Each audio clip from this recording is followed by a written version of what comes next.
हेची व्हावी माझी आस, विको बंद करा पूर्ण. हेची व्हावी माझी आस, जन्मोजन्मी तुझा दास. पंढरीचा वार करे वारी चुकोने दे हरे. संत संगे सर्व काळ, अखंड प्रेमाचा सुकाळ किंवा कल्लोळ. पंढरीचा वार करे वारी चुकोने दे हरे. चंद्रभागे स्नान तुका मागे हेचे दान.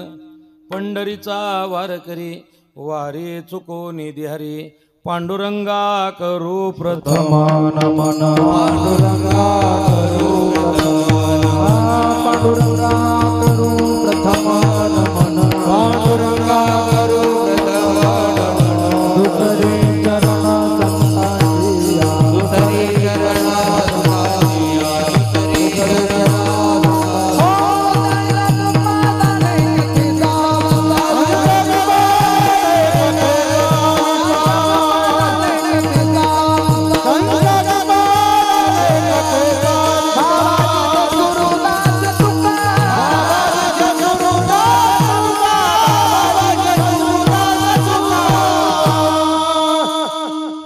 पांडुरंगा करू प्रथम नमन. दुसरे चरण संतांची यांच्या कृपादाने कथेचा विस्तारू. बाबाजी सद्गुरु दासदुका जयांचे केली स्मरण. होय सकळ विद्यांचे अधिकरण. तेची वंदू श्रीचरण श्रीगुरूंचे ते नमस्कारून आता. काय माझी वाणी मानेल संतासे, रंजवू चित्तासे आपुलिया. माझी वाणी तुझे वर्णे गुणनाम, ऐसे देये प्रेम काही कळा. संपादे ज्ञानांची विदाय, भक्ती मिलो केतो येन समाधिराज. वैराग्यवंतम सुविचारयुक्तम नमामि जोगम शिरसा गुरुंतम. मस्तक हे पायावरी या वारकरी संतांच्या. सेवे लागी सेवक झालो, सेवे लागी सेवक झालो. सेवे लागी सेवक झालो. सेवे लागी सेवक झालो.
सेवक झालो तुमच्या लागलो निज चरणा. अहो स्वामी तुका या देवा यावरे न करावा. अविरो योंत प्रविश्य मम वाच मिमां प्रसुप्ताम. संजीव यत्यखिल शक्तिधर सुदाम्ना. अन्यांशहस्त चरण श्रवणत्वगादीन. प्राणा नमो भगवते पुरुषाय तुभ्यम. हेची व्हावी माझी आस, जन्मोजन्मी तुझा दास. पंढरीचा वारकरी वारे चुकोनी ध्यारी. प्रस्तुत कीर्तन रूपी सेवे करता घेतलेला अभंग संत श्रेष्ठ जगद्गुरु तुकोबारा यांचा 4 चरणाचा मार्मिक असा अभंग आहे. वारकरी संप्रदायाचा अलिखित असा नियम आहे की पहिल्या दिवशी अभंग घेत असताना कोणता घ्यावा, बरोबर. पुन्हा नंतर 3 दिवस कोणते अभंग घ्यावेत, नंतर 3 दिवस कोणते अभंग घ्यावेत आणि काल्याच्या आदल्या दिवशी कोणता अभंग घ्यावा. एक वारकरी संप्रदायाचा दंडक आहे. आता पाळणं न पाळणं ज्या त्या महाराजावर अवलंबून आहे की नाही. या प्रकरणात आज मागणी पर प्रकरणातीलच अभंग घ्यावा लागतो. एक वारकरी संप्रदायाचा दंडक आहे आणि त्या दृष्टिकोनातून चिंतन सेवेकरता हा अभंग घेतलेला आहे. समस्त ग्रामस्थ मंडळी महागाव यांच्या विद्यमाने गेल्या अनेक वर्षापासून असणारा अखंड हरिनाम सप्ताह सोहळा, त्याच्यातील माझी ही 7व्या दिवसाची चिंतन सेवा माझ्याकडे या ठिकाणी माझे सहकारी आमचे मोतीरामजी महाराज यांच्याकडून मला या ठिकाणी प्राप्त झाली. म्हणजे समस्त ग्रामस्थ मंडळाच्या वतीनं मोतीराम महाराजांनी ही तारीख मला त्या ठिकाणी दिली.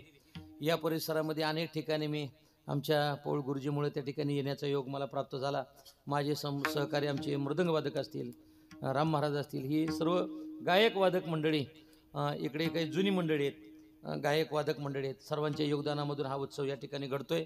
वेळ झाली, वेळेमध्ये आपण चिंतन गुरुजी सांगत असताना अभंगाचा भाव हा 2-3 प्रकारचा आहे. जगद्गुरु तुकोबाराय या अभंगामध्ये मागणी मागतात. वारकरी संप्रदायामध्ये मागणी मागावी का न मागावी, मी ज्या संस्थेचा विद्यार्थी, मला परंपरा 2 आहेत. एक परंपरा म्हणजे 338 वर्षाची वारकरी फडकऱ्याची परंपरा आहे घराण्यामध्ये, आणि दुसरी परंपरा म्हणजे महाराष्ट्राला 80% कीर्तनकार ज्या संस्थेने दिले ती संस्था म्हणजे गुरुनाम गुरु वैकुंठवासी सद्गुरु जोग महाराज वारकरी शिक्षण संस्थेचा विद्यार्थी आहे. त्याच्यामुळं माझ्या तोंडातून येणारा माल आहे हा चायना माल नाही, हा सर्व कंपनीचा माल आहे. त्याच्यामुळं विनोद मनोरंजन तुम्हाला काय ऐकायला भेटणार नाही. जे काही असेल ते थोडंफार 4-5 वर्षात संस्थेचं घेतलं ते सांगण्याचा मी त्या ठिकाणी प्रयत्न करेल. गुरुजी, सगळ्यात अवघड आता एक होऊन बसले. जेवढे कीर्तन होते ते सगळे यूट्यूबमध्ये गेल्यामुळं आता भांडवल जवळजवळ संपत आले, हे की नाही. तर हे एक लक्षात घ्या, आपण कीर्तनकारांना 2-3 गोष्टी जबाबदारीने सांभाळायच्या. बाबा, तुम्हाला सुद्धा विनंती आहे, एक परंपरेने सांगून जातो तुम्हाला, एक विनंती आहे. वारकरी संप्रदायामध्ये येणाऱ्या महाराज लोकांनी जुनी वाट मोडायची नाही. बोला पुढं. वारकरी संप्रदायातल्या महाराज लोकांनी जुनी वाट मोडायची नाही आणि नवीन वाट काढायची नाही. आणि ज्यांनी नवीन वाटा काढल्या त्याची एक दिवस वाट लागल्याशिवाय राहणार नाही. आपण ही परंपरा आहे, या परंपरेला कमीपणा येऊ नये, फक्त अशी कीर्तन आपण वारकरी संप्रदायामध्ये करायची. एकच उदाहरण देतो ना, अभंगामध्ये मी प्रवेश करतो. एक वारकरी संप्रदायाचं प्रसिद्ध उदाहरण आहे. गुरुवर्य संदीपान महाराज हासेगावकर दादा सांगत असतात, आणि ते सांगतो एक, आणि अभंगामध्ये मी प्रवेश करतो. दादा सांगत असतात, पहिली गोष्ट अशी आहे, तरुण मुलीनं जीवन असं जगायचं कसं की आपल्या बापाला ताटमानेनं गावात फिरता यावं, मान खाली घालण्याची वेळ येऊ नये, असं तरुण मुलीनं जीवन जगायचं. तरुण मुलीनं जेवायचं. तरुण मुलानं जीवन जगत असताना उतरत्या वयामध्ये आपल्या वडिलाला दुसऱ्याच्या समोर हात पसरण्याची वेळ येऊ नये, असं तरुण मुलानं जीवन जगायचं. आणि महत्त्वाची गोष्ट आहे का, म्हणजे मला पुढे जाता येईल, कीर्तनकारानं असं कीर्तन करायचं की वारकरी संप्रदायाला कमीपणा आला नाही, असं कीर्तन वारकरी संप्रदायामध्ये करायचं. हे वारकरी संप्रदायामध्ये महत्त्वाचं आहे. म्हणजे जगद्गुरु तुकोबाराय या अभंगामध्ये मागणी मागतात. तुकोबारायची परंपरा आता असे, भिक्षा पात्रावलंबनी जळोजीने लाजिरवाणी, आईशी याशी नारायणे नुपेक्षेचे सर्वता. काही जणांनी देवाची सेवा केली पण देवाला कधीच काही मागितलं नाही. काही जणांनी सेवाही केली नाही आणि देवाला मागितलंही नाही. काही जण सेवा करत नाहीत पण देवाला मागितल्याशिवाय राहत नाहीत.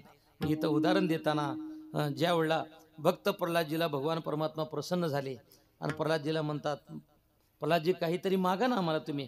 ते म्हणले, देवा खरंच द्याल का? ते म्हणले, मागा तर तुम्ही. मागा म्हटल्यानंतर काही दिवस निघून गेले. पुन्हा देवाला विचारायचं, देवा खरं तुम्ही मला देणार का? देवानं म्हणायचं, मागा तर. मागा म्हटल्यानंतर काही कालावधी निघून गेला आणि प्रल्हादजीने देवाला सांगितलं, देवा आज मात्र मी तुम्हाला मागतो. म्हणले, मागा. म्हणले, फक्त देवा एकच काम करा, तुम्हाला काही मागावं अशी माझी काहीच आशा ठेवू नका, एवढं तुम्हाला मागायचं. हे वारकरी संप्रदायातलं मागणं आहे. याचा अर्थ असा आहे, आपल्या वडिलाला कमीपणा येऊ नये असं आपण मागावं. आमच्या दादा महाराज शिरोळकरांची गोड चाल आहे, मला नाही जमायची पण प्रयत्न तर करतो. तुकोबारायची गोड प्रमाणे किंवा गुरुरे बंडादात्या कराडकर ही चाल म्हणतात, ती चाल म्हणतो मी. महाराज त्या ठिकाणी म्हणतात, देवाला काही मागायचं नाही, कारण का आपल्या परंपरेला कमीपणा येऊ द्यायचा नाही. काही मागणे हे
रीत जाणत असो. वडील कोण तुम्हाला सांगावं लागले. प्रल्हाद, नारद, पराशर, पुंडरीक हे वारकरी संप्रदायाचे वडील आहेत. मला वाटतं भागवत कथा होती का रामकथा होती? भागवत कथा. काही देवाला त्या ठिकाणी मागायचं नाही. आमचे गुरुवर्य वैकुंठवासी विठ्ठल बाबा घुले म्हणायचे, बुवा म्हणायचे, देवाला मागत असताना व्यवहारातलं काही मागू नये, परमार्थातलं मागितल्याशिवाय राहू नये. परमार्थात आपण मागितलं पाहिजे. आता प्रवेश असा करतो. मग संत महात्म्याने देवाची सेवा केली. मग काय मागितलं तर एक अभंगामध्ये जगद्गुरु तुकोबारा सांगतात, हेचे दान देगा देवा, तुझा विसर न व्हावा, कोणत्याही प्रकारानं मला त्या ठिकाणी विसर होऊ देऊ नका. हे तुकोबाराचे. काही मागणी मागत असताना जगद्गुरु तुकोबारा सांगतात, देवा जे ज्या ज्या कुळामध्ये माझा जन्म त्या ठिकाणी झाला, पुढा सुद्धा त्याच कुळामध्ये मला जन्म द्या. हरिदासाचे घरी मज उपजवा जन्मांतरी, मनसी काही मागा हेची देगा पांडुरंगा. प्रमाण दिलं बघा. काही मागणी हे अमानुचित वडिलांची रीत जाणत असो. वडील कोण होते तर महाराज म्हणतात, जयाचे आयुष्य धाकुटे होय, बळ प्रज्ञा जिरुनी जाय, तयाचे नमस्कार ती पाय वडील म्हणून. ते वडील नाही, यद्यदाचरती श्रेष्ठ तत्तदेवे तरोजना, सयत प्रमाणम करते लोकस्तदुन अनुवर्ते, येथ वडील जे जे करीते, तया नाम धर्म ठेवते, त्याची अनुष्ठिती सामान्य सकळ. या प्रकारानं महाराज म्हणतात, मला दुसरी कोणत्याही प्रकारची आस नाही, फक्त एकच आस आहे, देवा तुझे जेवढे जेवढे अवतार झाले त्या प्रत्येक अवतारामध्ये मला तुमचा दास करा, मालक करू नका. एक आमचे उमेश महाराज दशरथे यांचं एक प्रमाण आहे बघा. आता नावं घेताना अशी घ्यायचे ओरिजिनल खानदानिक लोकांचे. खानदानिक म्हणजे परमार्थात ते खानदानिक बरं का. उमेश महाराज दशरथे, मोठे कदम मावली, छोटे कदम मावली, ही जी काही मंडळी ना, हे वारकरी संप्रदायाची सेवा आपण जर विचार जर केला, यांच्याकडे जर पाहिलं तर दर्शनी प्रशस्ती पुण्यपुरुष वैकुंठवासी सोपन काका, ही जी काही वारकरी संप्रदायाची मंडळी होती, त्यांच्याकडे पाहिलं की माणसाला समाधान वाटत होतं गुरुजी. पण आता काही जणाला कडं पाहिलं की असलेलं समाधान बिघडून गेल्याशिवाय राहत नाही, हे का नाही. हे वारकरी संप्रदायाचं सगळ्यात मोठं असणारं दुर्दैव आहे, हे लक्षात घ्या. मग काय करायचं. महाराज त्या ठिकाणी म्हणतात, आम्ही देवाला मागितलं, पण देवाला मागत असताना वडील कोण त्या दृष्टिकोनातून आम्ही देवाला मागितलं. मग महाराज सांगा, संत महात्मे देवाला मागत असताना काय करतात, कोणत्या प्रकारानं त्या ठिकाणी मागतात, याच्याकरता संक्षिप्त उदाहरण दिलं. महाराज म्हणतात, आस असावी पण परमार्थातली असावी, व्यवहारातली मात्र आस त्या ठिकाणी नसावी. जगद्गुरु तुकोबारायचं प्रमाण आहे, गेले आशा पाश निवारो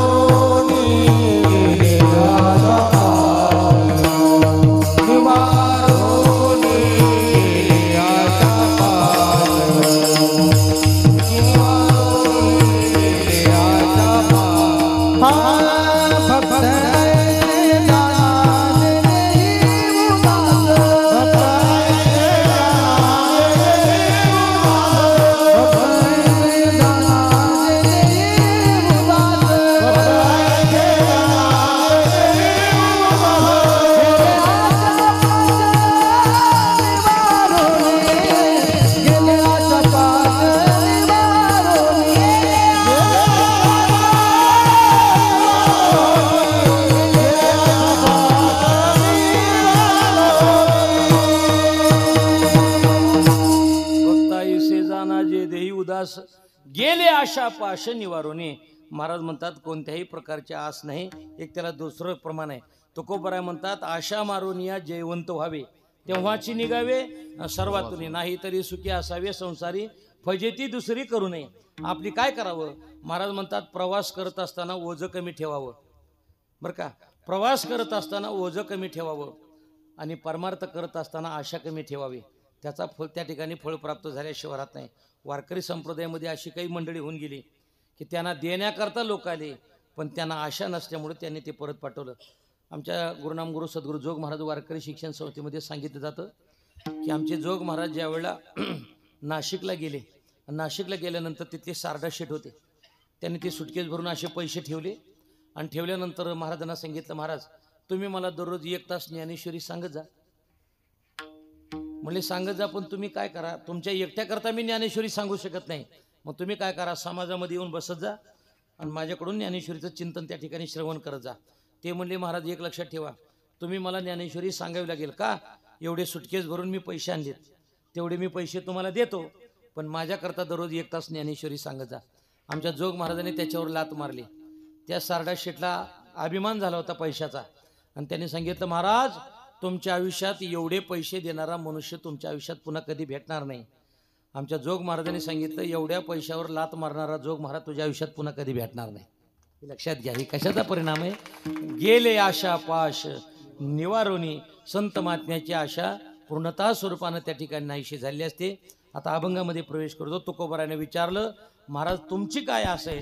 तुकोबराय म्हणतात, आमची फक्त एकच आस आहे, हीच व्हावी माझी आस.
जन्मोजन्मी तुझा दास. इथं पहिल्यांदा आज शब्द आला. याच्याकरता अभंगामध्ये मी 2-3 उदाहरण देतो. या असणाऱ्या देशामध्ये एक महान भगवत होते. एकाच कुटुंबात, काही कुटुंबामध्ये 2 संत होऊन गेले गुरुजी, काही कुटुंबामध्ये 3 झाले, काही कुटुंबामध्ये 4 झाले, आणि आपण तर भाग्यवान आहेत, काही कुटुंबामध्ये 12-12 आणि 13-13 संत होऊन गेले. दाशीस आहेत. याचा अर्थ असा आहे, महाराज म्हणतात राका बंका आणि वंका हे तिघे जण, पती पत्नी आणि मुलगी, तिघे जण ज्या वेळेला शेतातून त्या ठिकाणी लाकडं आणायचे, मुळे आणायची आणि ती विकायची गावात. शेतातून ज्या वेळेला लाकडं घेऊन येत असताना परिस्थिती अशी झाली, पती पुढे चालतात, पण तिथे एक सोन्याचं कडं दिसलं. आणि सोन्याचं कडं दिसल्याबरोबर यांच्या मनामध्ये आलं, पाठीमागून पत्नी येते, तिला जर आशा निर्माण झाली तर ते सोन्याचं कडं उचलल्याशिवाय राहणार नाही. मग त्याने काय केलं, मुठभर माती घेतली आणि त्या सोन्याच्या कड्यावर टाकली. पती निघून गेला. पती निघून गेल्यानंतर पाठीमागून पत्नी येत होती. तिने विचार केला, आपले पती इथं थांबले होते कशा करता. ते सोन्याचं कडं पाहिलं, पुन्हा मुठभर माती घेतली, त्या सोन्याच्या कड्यावर टाकली. पत्नी निघून गेली. पाठीमागून मुलगी येत होती. विचार केला की हिला आशा निर्माण होईल, पण मुलीनं मात्र ते सोन्याचं कडं पाहिलं, पण त्याच्यावर माती वगैरे टाकली नाही. घरी आली, मोठमोठ्यानं रडू लागली. आई वडिलांनी विचारलं, काय झालं रडायला? ते म्हणले, तुमच्यासारख्याच्या पोटी जन्माला येऊन मला दुर्दैव वाटते. ते म्हणले, का? तुम्ही त्या ठिकाणी खाली का वाकले होते? तर त्याने सांगितलं, पत्नीला आशा निर्माण होऊ नये याच्याकरता मी त्याच्यावर मुठभर माती टाकली. आईला विचारलं, तू का टाकली? म्हणजे तू पाठीमागून येत होते, मग तुला आशा निर्माण होऊ नये याच्याकरता मी मुठभर माती टाकली. काय मुलीनं गोड उत्तर दिलं, आणि ते तुकोबराचं प्रमाण आहे. त्या मुलीनं सांगितलं, बाबा मातीवर माती टाकायची काही गरज होती का? विठाला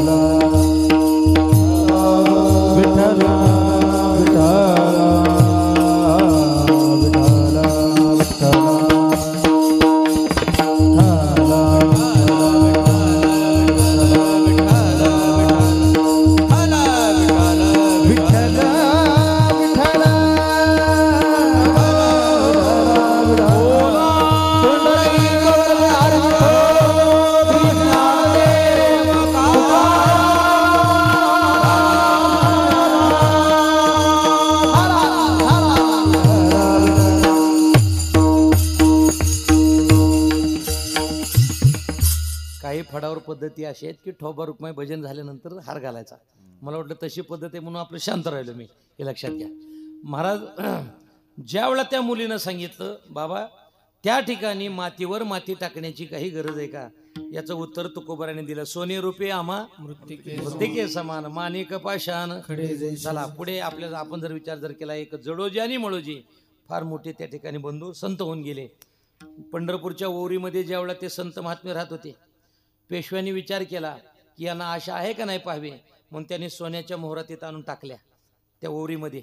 ववरीमध्ये टाकल्यानंतर एकानं काय केलं, खापर घेतलं, आपल्या मराठवाड्यात ती भाषा वापरतो, आणि आपलं नारळाचं बुरकून घेतलं आणि त्याच्यावरती असणाऱ्या सगळ्या मोहरा टाकल्या आणि एकमेकाला ते दोघे जण म्हणू लागले, लोकांना कुठं विष्ठा करावी काही कळतच नाही. बोला की कुठं विष्ठा करावी हे लोकांना कळत नाही. अरे ही तर माती म्हणत होती पण ते तर विष्ठा म्हणत होते. याचा अर्थ असा आहे, संत महात्म्याला कोणत्याही प्रकारची आशा नसते. आता माफी मागून सांगतो, भगवी वस्त्र घातले म्हणजे गुरुजी संन्यासी झाला असं नाही. जोपर्यंत त्याचं अंतकरण भगव होत नाही तोपर्यंत वारकरी संप्रदायामध्ये त्याला संन्यासी म्हणत नाहीत. काय ज्ञानोबरांनी गोड ओव्या दिल्या, मी माझी आईशी आठवण विसरले जयाचे अंतकरण पार्था तो संन्याशी जा निरंतर. जर तुमची आशा जर नाहीशी झाली नसेल तर तुम्हाला संन्यासी म्हणता येणार नाही. त्याच्याकरता संक्षिप्त उदाहरण दिलं जातं. वैकुंठवाशी स्वपन काका एक हे उदाहरण द्यायचे, तुम्ही कीर्तन ऐकलं असेल तर लक्षात येईल. एका व्यक्तीनं संन्यास घेतला, एक 4-5 दिवस झाले होते. पंढरपूरला चंद्रभागेला स्नानाला आला आणि आल्यानंतर तिथं एक सोन्याचं कडं दिसलं. दिसल्याबरोबर त्याने विचार केला, आपण तर संन्यास घेतलाय, आपल्याला तर हात लावायचा नाही. कमीत कमी जो संसारिक मनुष्य आहे त्याला जरी आपण हे सोन्याचं कडं दिलं तर त्याचं तरी कल्याण होईल. 1 वाजला, 1:30 वाजले, 2 वाजले, 3 वाजले तरी तसाच उन्हात थांबला. एक पकालवाला व्यक्ती तिकडे गेला होता, त्याची वाट पाहत ही संन्याशी थांबला. का तो आला की त्याला आपण हे सोन्याचं कडं द्यावं. त्याला येण्याकरता वेळ झाला. कसं तरी 3-3:30 वाजता तो व्यक्ती आली. आल्यानंतर ह्या बाबाने विचारलं, बाबा का हो उन्हात थांबले? ते म्हणले तुझं कल्याण करायचंय. यांना वाटलं आशीर्वाद वगैरे देतील. गुरुजी काय झाले वर्तमान काळामध्ये, मुंबई राहिली पलीकडं, आपण राहिलो अलीकडं, कल्याण राहिले मध्ये. आहे की नाही? कल्याण मध्ये राहिलं ना. मुंबई पलीकडे राहिली, आपण अलीकडं, मध्यभागी कल्याण आहे. हे कल्याण राहिलं. त्याने सांगितलं, मग कल्याण करता म्हणजे काही मला आशीर्वाद देता का? ते म्हणले आशीर्वाद नाही देणार, हे तुला सोन्याचं कडं द्यायचंय. काय गोड उत्तर दिलं आमचे महाराज सांगायचे. काय गोड उत्तर दिलं. त्यानं सांगितलं, गुरुजी किती वेळ झाला थांबलात? त्यानं सांगितलं 3-3:30 झालं थांबलोय. त्या पकालवाल्यानं सांगितलं 3 तास झालं, 3-3:30 तास झालं तुम्ही उन्हात इथं थांबलात. गेले 3 महिने झालं दररोज पकाल येताना जाताना मी हे सोन्याचं कडं बघतो, पण आपलं नाहीच तर उचलावं कसं? संन्यासी कोण? बोला की विठाला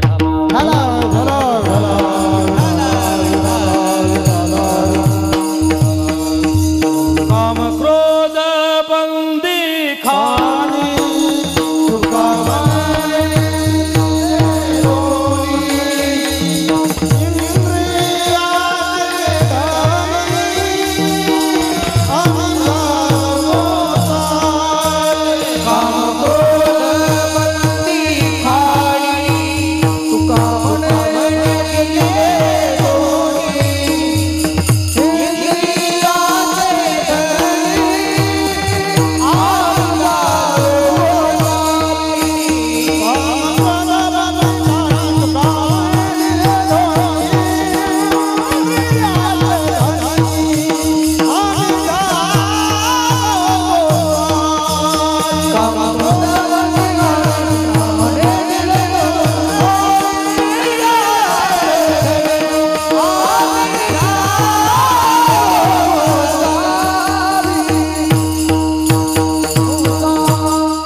काम क्रोध बंदी खाणे तो कामने दिले दोन्ही इंद्रियाचे धनी आम्ही झालो गोसावी. एक संन्यासी दुसरा गोसावी. महाराज म्हणतात भगवी वस्त्र झाले म्हणजे गोसावी किंवा संन्यासी नाही. तर मी आणि माझं विसरलं की वारकरी संप्रदायामध्ये सगळ्या गोष्टी आल्याशिवाय राहत नाही. मग तुकोबाराय म्हणतात माझी दुसरी कोणत्याही प्रकारची आस नाही, ती फक्त एकच आस आहे, हेची व्हावी माझी आस. आता ही जुनी मंडळी यांच्या लक्षात येईल गुरुजी की पहिला एक काळ असा होता की आतापर्यंत किती कालावधीपर्यंत एक 15 ते 20 वर्षापर्यंत मंगल कार्यालय एकीकडे असायचं. घोडा आणत असताना दुसरीकडून आणावं लागायचा, भांडी आणताना तिसरीकडून आणावं लागायचे. बोला ना, किती घाई गडबड असायची. सगळं वेगवेगळ्या बाजूने आणावं लागायचं. भांडे आणत असताना तिसरी कोण आणावं लागायचे. अशा सगळ्या गोष्टी वेगवेगळ्या ठिकाणी असायच्या. मग एक व्यक्ती 4 मुली होत्या आणि 4 मुली असल्यानंतर त्यानं थोरल्या मुलीचं लग्न जमलं आणि तो भांडेवाड्याकडे गेला आणि त्यानं सांगितलं आमच्या मुलीचं लग्न आहे, तेवढे भांडे भाड्यानं द्या ना. द्या म्हटल्यानंतर तो म्हणला कोणाची तरी ओळख असल्याशिवाय मी काही तुम्हाला भांडे देणार नाही. अशी होती की नाही पद्धत. मग एक जणाला घेऊन गेला, पाटील ह्यांना सांगा ना माझी ओळख सांगा म्हटल्यानंतर त्यानं सांगितले. मग त्यानं काय केलं, 10 भांडे दिले भाड्याने. मुलीचं लग्न वगैरे झालं गुरुजी आणि यानं परत देताना 20 दिले. बघता काय माझ्याकडं 20 दिले ना. मग त्या व्यक्तीनं विचारलं, भाऊसाहेब मी तर तुम्हाला 10 भांडे भाड्यानं दिले होते, मग तुमच्या मुलीचं लग्न झाल्यानंतर तुम्ही मला 20 कसे काय दिले. ती म्हणलं आमच्या घरी गेल्यानंतर भांडे व्याले, मग त्याची पिलं कशाला ठेवून घ्यायचे. हा बोला की त्याची पिलं कशाला ठेवून घ्यायचे. मग याला आशा निर्माण झाली. हे फक्त लक्षात घ्या, महाराज अभंगाच्या बाजूला कुठे गेला आणि अभंगावर कुठे आला हे लक्षात आलं तर कीर्तन लक्षात येईल. नाही तर तुम्हाला रोग लागलेलाच आहे. कोणता रोग लागलेला आहे, महाराज तळ्यात आणि अभंग मळ्यात आहे की नाही. हे लक्षात घ्यायचं. एखादा महाराज अभंगावर नाही ना बोला, गाडीच्या जवळ जायचं आणि त्याने म्हणायचं महाराज 35,000 मातीत गेले बघा तुम्हाला बोलून. म्हणायला पाहिजे ना काही नाही. तुझी दुर्दैव झाले, माझं मत आहे आणि मी तुम्हाला प्रगट करून दाखवेल. आमचे बुवा म्हणायचे किंवा वैकुंठवासी आचार्य वेदांत वाचस्पती जगन्नाथ अण्णा पवार अण्णा म्हणायचे 2 तासामध्ये तुम्ही कीर्तन करत असताना विनोद आणि मनोरंजन जर करून निघून गेले आणि अभंगाला स्पर्श जर नाही केला तर कीर्तनकार असून सुद्धा तो नरकात गेल्याशिवाय राहणार नाही. 100% तो नरकात जाणार. हे लक्षात घ्या. ही वारकरी संप्रदायाची परंपरा आहे. तुम्ही 2-2.5 तास बोलण्यापेक्षा 1.5 तास बोला, पण अभंगाला धरून बोला. विठ्ठला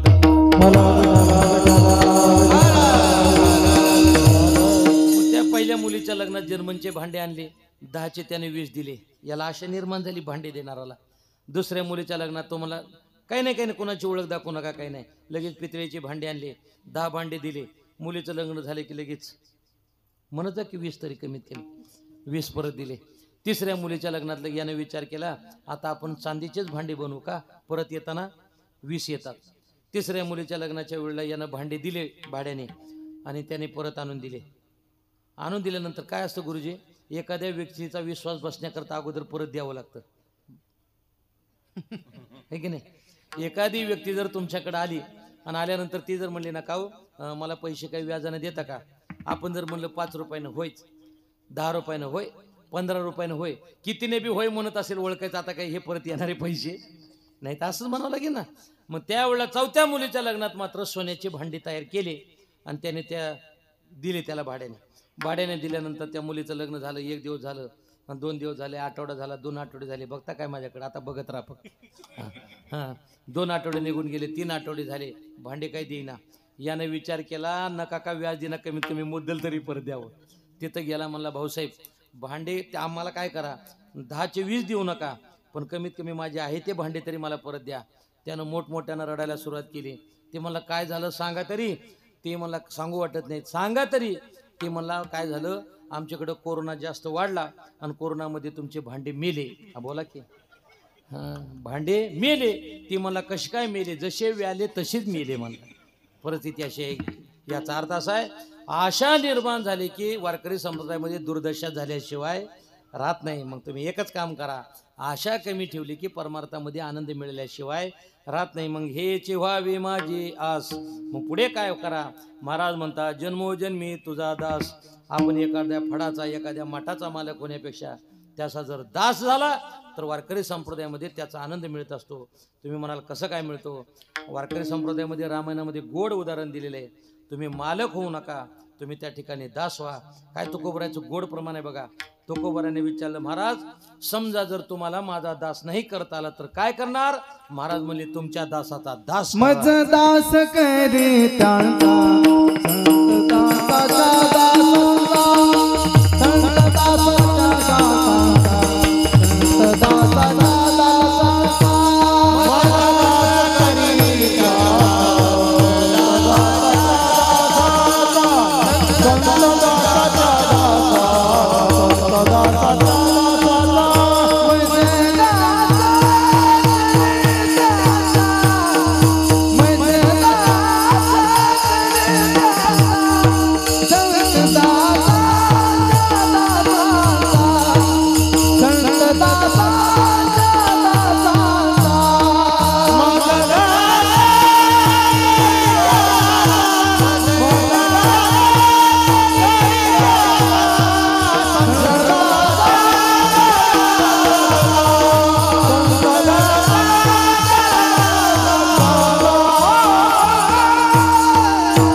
म्हणणाऱ्या व्यक्तींकरता म्हणजे आमच्या गायकाकरता, मृदंग वादकाकरता आणि एकदा साऊंड सिस्टीम करता एकदा सगळ्यांनी टाळ्या वाजवा बरं एकदा.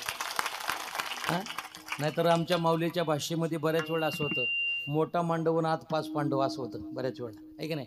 पण आज गायक अनुकूल आहेत, मृदंग वादक आहेत. हां, आणि तुमची शूटिंग कोणती आहे? हां, रंग कीर्तन नामाचा आहे की नाही, गजर नामाचा हे आहे, पण तुमचं वेगळंच आहे चॅनल. वा, हां, बघा आपल्याला पुन्हा कधी बघता येईल तर या चॅनलच्या योगानं आपल्याला त्या ठिकाणी बघता येईल, हे लक्षात घ्या. मी कशा करता सांगतो, तुमचं एक प्रमाण मज दास करी त्यांचा संत दासाच्या दासाचा, त्याला जोडून प्रमाण तुमचे दासेचा दास करून ठेवा, आशीर्वाद द्यावा हाचे मज. तुमचा दास नाही करता आलं तर दासाचा दास करा. रामायणाचं उदाहरण देतो आणि दुसऱ्या प्रमाणाकडे मी त्या ठिकाणी जातो. मला तुम्हाला विचारायचंय, मालक होणं चांगलं का दास? हां, खरंच गाडीचा ड्रायव्हर होणं चांगलं का मालक? तुम्हाला साठवायची शपथ आहे, खरं बोला, खोटं बोलू नका. हां, सांगा ना काय चांगलं? आडतीचा मालक होणं चांगलं का मुनीम होणं चांगलं? जमलं गड्या. मुनीम कोणाला व्हावं वाटतं? प्रत्येकाला मालक व्हावं वाटतं. गोड उदाहरण आहे. पत्नीनं केलेलं पाप हे पतीनं भोगावं लागतं. नीट लक्षात घ्या, पत्नीनं केलेलं पाप हे पतीनं भोगावं लागतं. प्रजेनं केलेलं पाप हे राजानं भोगावं लागतं, बरोबर आहे. आणि दासानं केलेलं पाप हे मालकानं भोगावं लागतं. मग काय, मालक व्हायचं नाही, इथं दास व्हायचं. महाराज म्हणतात तुमचे दाशीचा दास करून ठेवा. दुसरं एक आहे, दास व्हायचं आहे ना. काही जण कायेनं झाले पण वाचन झाले नाहीत, काही जण कायेनं वाचन झाले पण मनानं झाले नाहीत. पण जगद्गुरु तुकोबराय म्हणतात आम्ही कायेनं, वाचन आणि मनानं. विठ्ठल विठ्ठल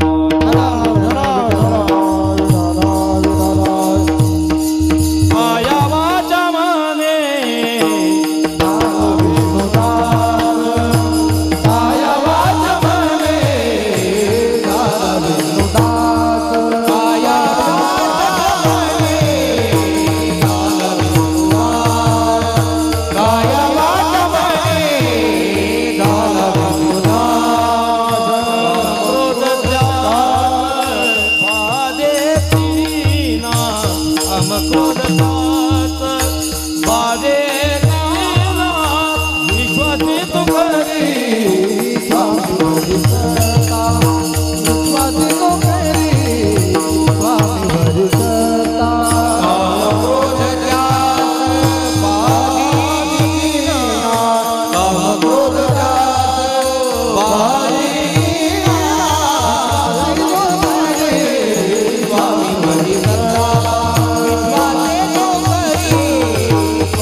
विष्णुदास महाराज म्हणतात कायेनं, वाचन आणि मनानं. एकच रामायणाचं उदाहरण देतो. आपल्या मराठवाड्यामध्ये रामायणाचं उभं पीक आहे की नाही? रामायणाचं उभं पीक आहे. हां, महाराज त्या ठिकाणी एक उदाहरण दिलं जातं. ज्यावेळेला लक्ष्मणजीला शक्ती लागली आणि वल्ली आणण्याकरता ज्यावेळेला हनुमंतराय गेले, हनुमंतराय गेल्यानंतर परत येत असताना ज्यावेळेला भरतजीला वाटलं कोणीतरी मायावी येते का काय, असं वाटलं ना त्यांना. म्हटल्यानंतर त्याचा परिणाम असा झाला, भरतजीनं ज्यावेळेला हनुमंतरायावर त्या ठिकाणी प्रयोग केला आणि ते पडले खाली, बरोबर आहे ना. राम राम राम राम मुखातून नाम येत आहे. पण येत असताना ज्यावेळेला ते शुद्धीवर आले आणि आल्यानंतर त्याचा परिणाम असा झाला, प्रभू रामचंद्र त्या ठिकाणी म्हणतात, प्रभू तुम्ही इथं कसं काय आले? कोणाला म्हणतात? भरतजीला. भरतजीला म्हटल्यानंतर ते म्हणले मी प्रभू नाही. मग तुम्ही तर प्रभू रामचंद्रासारखे दिसता. किती गोड उत्तर दिलं हे लक्षात घ्या. त्यावेळेला भरतजी म्हणतात, हनुमंता माझ्या कायेत राम आहे, माझ्या वाचेत राम आहे, माझ्या मनात राम आहे, म्हणून मी रामासारखा आहे. याला म्हणायचं काया वाचा म्हणे झाला विष्णुदास. काहीची काया आहे पण वाचा नाही, काहीची काया वाचा आहे पण मन नाही. पण इथं काया वाचा म्हणे झाला विष्णुदास. आता दास शब्द आला. काही असणारे निष्ठावंत दास आहेत, काही असणारे परंपरागत दास आहेत आणि काही असणारे शरणागत दास आहेत. महाराज त्या ठिकाणी म्हणतात, तुम्ही सनकाधिक संत हे ज्ञानी दास आहेत. मनविता कृपावंत एवढा करा उपकार, देवास किंवा सांगा देवा नमस्कार. आता याच्यामध्ये संक्षिप्त उदाहरण देतो. देवाला शरण येणारे तिघे जण होते बघा. देवाला शरण येणारे, पहिला बिभीषणजी प्रभू रामचंद्राला शरण आली बरं का. आणि आल्यानंतर प्रभू रामचंद्राने लगेच सांगितलं, तुम्हाला लंकेचं राज्य दिलं म्हणून समजा. म्हणजे आश्वासनं तवापासूनचे. बोला की. मला तर वाटतं तुमच्याकडं महाराज जर कीर्तनाला यायचा म्हणला तर झेंडू बॉम्बची बाटलीच घेऊन यावं लागत असेल डबे. बोला की होय का म्हणून लवकर तुम्ही. रस्ता एवढा चांगला आहे, पुढच्या वरची स्पर्धा घ्या, खड्डा चुकवला की 500 रुपये. आहे की नाही? आहे की नाही? एक नंबर रस्ता आहे तुमचा. आहे की नाही? पुढच्या वर्षी काय करा माहिती का, आपल्याला काही कोणाचं घेणं देणं नाही, पण काय करायचं, आपले रत्नाकररावजी गुट्टे साहेब आहेत ना, त्यांना इथं आणायचं उद्घाटनला, सप्त्याच्या भूमिपूजनला. आहे का नाही? सुरुवातीला हे आपल्याला काय, आपलं वारकऱ्याचं काम काय आहे, आमचं फक्त काम करा. आम्ही काही तुमच्याकडे बाकीच्या गोष्टी करणार नाहीत. आज महाराज आमचा हा 15वाडा दिवस, हा दुःखाचा दिवस आहे. आम्ही ज्यांच्या माळा आहेत आमच्या गळ्यामध्ये, हे जे माळा आहेत ना, हे वैकुंठवासी शिरीष महाराज मोरे. आज ज्यांनी मला वाटते कमीत कमी 32 ते 33 लाखाकरता आज त्या व्यक्तीची आत्महत्या झाली. तुम्हाला एक सांगू का, आपण मराठवाड्यातली मंडळी, मी सुद्धा मराठवाड्यातला आहे. जगन्नाथ महाराज पंढरपूरकर जरी असेल, जशी ठाकूरबाची परंपरा इकडची आहे, पण आता पंढरपूरमध्ये राहतात, तसं माझं गाव सुद्धा मराठवाड्यात आहे. फक्त जाता जाता एक विनंती करून जाईल, कधीही शेतकऱ्यानं आत्महत्या करायची, बोला जरा मोठ्याने, नाही, शेतकऱ्यांना आत्महत्या करायची नाही. अरे ज्याने 70 हजार कोटीचे घोटाळे केले ते महामूर्ख बाहेर फिरतात. आपल्याला असून सोसायटीचं कर्ज किती असेल, जास्तीत जास्त 5 लाख 7 लाख, लेच झालं कळस तर 10 लाख रुपये. बरोबर आहे ना? फक्त मार्च महिन्यामध्ये आळंदीला तरी पळून जायचं, नाही तर पंढरपूरला. लक्षात आलं की नाही कशा करता? नवं जुनं करावं लागतं ना मार्च महिन्यात, का होय नाही? तेवढे दिवस पळून जायचं, बाकीचं काय करायचं, पण आत्महत्या करायची नाही. आणि ह्या माता भगिनीत यांना सुद्धा विनंती आहे, आपल्या जर पतीवर, आपल्या कुटुंबावर जर कर्ज असेल तर पतीला असं कधी म्हणायचं नाही की हे तुमच्यामुळे एवढं कर्ज वाढलं. आपण सुद्धा सहभागी म्हणायचं, बाबा या वर्षी सोयाबीनला भाव कमी असेल, ऊसाला भाव कमी असेल, पुढच्या वर्षी आपण सार्वजनिक सर्वांनी मिळून आपण कर्ज फेडू, अजिबात चिंता करू नका. काय जगाला एवढं कर्ज आहे, आपल्याला बघायला गेलं कुठं तर 10-15 लाख रुपये कर्ज आहे. तुम्ही जर आधार दिला तर मनुष्य जास्त कालावधीपर्यंत जगतो. पण तुम्ही काय करता, मनुष्य जेवायला बसला की ते म्हणतात आपलं फिटलं असतं पण तुमच्यामुळेच वाढलं. बोला ना जरा. हे करू नका. हे केल्यामुळं एखादी व्यक्ती आत्महत्या करण्याकरता प्रवृत्त होते. आपल्या घरातल्या व्यक्तीला प्रतिकूल परिस्थितीमध्ये त्या ठिकाणी जाणून घ्यायचा प्रयत्न करा. आणि तुम्हाला सुद्धा विनंती आहे, आपल्याला कर्जबाजारी जर आपण झालं यदा कदाचित, तर आपल्या नातेवाईकाला, आपल्या मित्राला काहीतरी त्या दुःखाच्या गोष्टी, 2 गोष्टी बोला. एखादा तरी असा मित्र निघेल की तुम्हाला त्या संकटामधून सोडण्याकरता. विठाला विठाला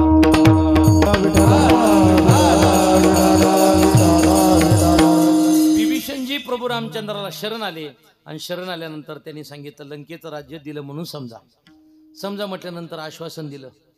मग त्या ठिकाणी लक्ष्मणजी उभे राहिले होते. त्यांनी सांगितलं, दादा उद्या यदा कदाचित रावणाचं परिवर्तन झालं आणि तोच तुम्हाला शरण आला तर त्याला काय द्याचाल?